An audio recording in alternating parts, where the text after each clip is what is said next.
નમસ્કાર. ચલો આજે આપણે એક મસ્ત સફર પર નીકળીએ. પૂર્વ અને ઉત્તર પૂર્વ ભારતના રંગીન જીવન અને એમની સંસ્કૃતિની એક નાનકડી ઝલક મેળવવા.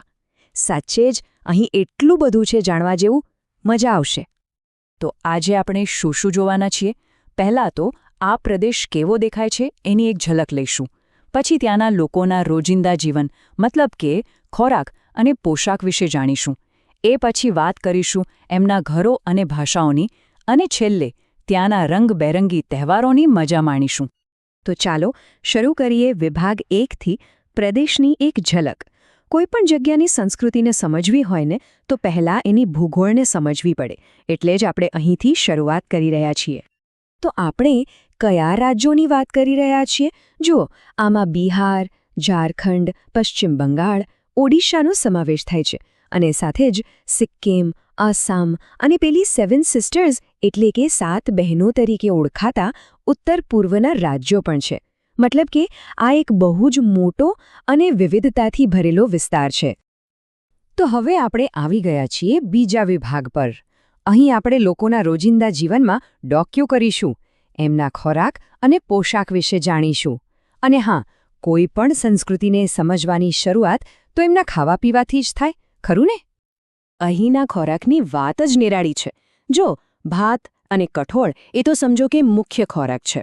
પણ જેમ જેમ વિસ્તાર બદલાય એમ સ્વાદ પણ બદલાય. દરિયાકિનારા પાસે જાઓ તો ભાત અને માછલીની બોલબાલા છે. રસપ્રદ વાત એ છે કે પશ્ચિમ બંગાળમાં રોટલી પણ એટલી જ ખવાય છે. અને હા, પર્વતીય વિસ્તારોમાં ઘઉંની ખેતી થાય છે, એટલે ત્યાં ઘઉંનો ઉપયોગ પણ જોવા મળે. સાથે સાથે કંદમૂળ પણ એમના આહારનો એક મહત્વનો ભાગ છે.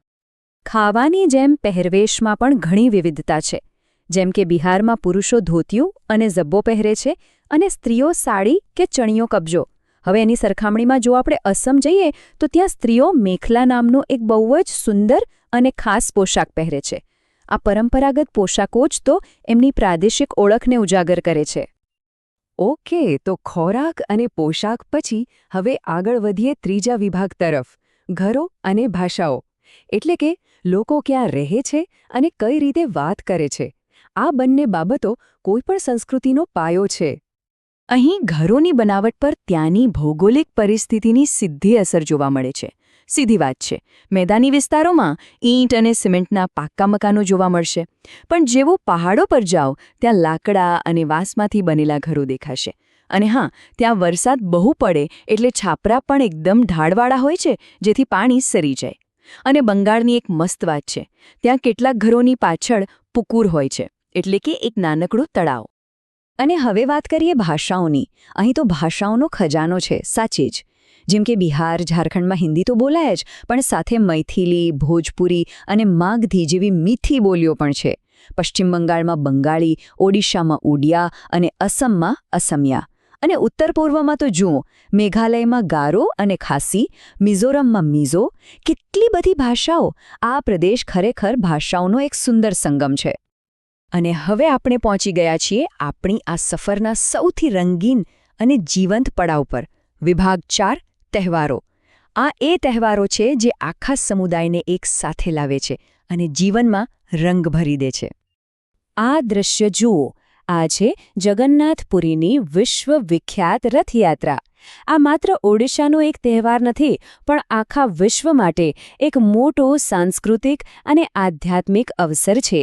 એની ઊર્જા, એની ભવ્યતા ખરેખર અદ્ભુત છે. અને રથયાત્રા તો માત્ર એક ઉદાહરણ છે. આખો પ્રદેશ જાણે તહેવારોથી ધમધમે છે. અસમમાં બિહુનો ઉમંગ અને ઉત્સાહ, પશ્ચિમ બંગાળમાં દુર્ગા પૂજાનો વૈભવ અને ભવ્યતા, અને બિહારમાં છઠ પૂજાની ગહન આસ્થા. આ બધા જ તહેવારો ત્યાંની સંસ્કૃતિના થપકારા છે. આ બધા તહેવારોનો સાચો અર્થ શું છે? એ આ વાક્યમાં બહુ સરસ રીતે કહેવાયું છે. ભારત એક બિનસાંપ્રદાયિક દેશ છે, જ્યાં વિવિધ ધર્મોના લોકો સુમેળમાં સાથે મળીને તહેવારો ઉજવે છે. અને આનાથી વધુ સારું વિવિધતામાં એકતાનું ઉદાહરણ બીજું શું હોઈ શકે? તો આપણી આ સફરના અંતે એક વિચાર કરવા જેવો સવાલ છે કે જ્યારે કોઈ સંસ્કૃતિનું રોજિંદુ જીવન એટલે કે એનો ખોરાક, પોશાક, ઘર એ બધું એની ભવ્ય ઉજવણીઓ અને તહેવારો સાથે આટલું સુંદર રીતે ભળી જાય ત્યારે એ એની સાચી ઓળખ વિશે શું બતાવે છે? આ સવાલ પર જરૂર વિચાર કરજો.